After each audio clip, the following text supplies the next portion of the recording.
Good afternoon. I'm Gitalia Jedrick from grade 9 Tandang Sora. We are going to feature a proper storage of sandwiches.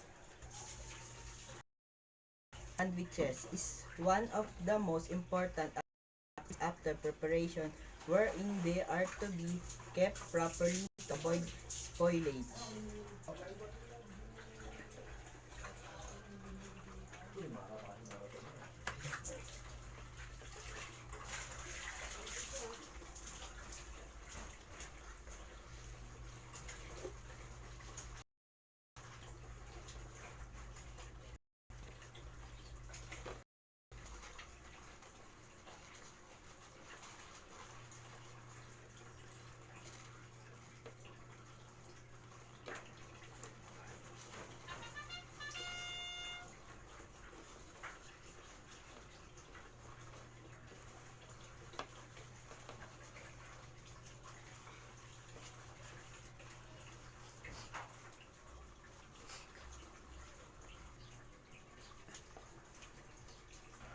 This is the preparing of sandwiches.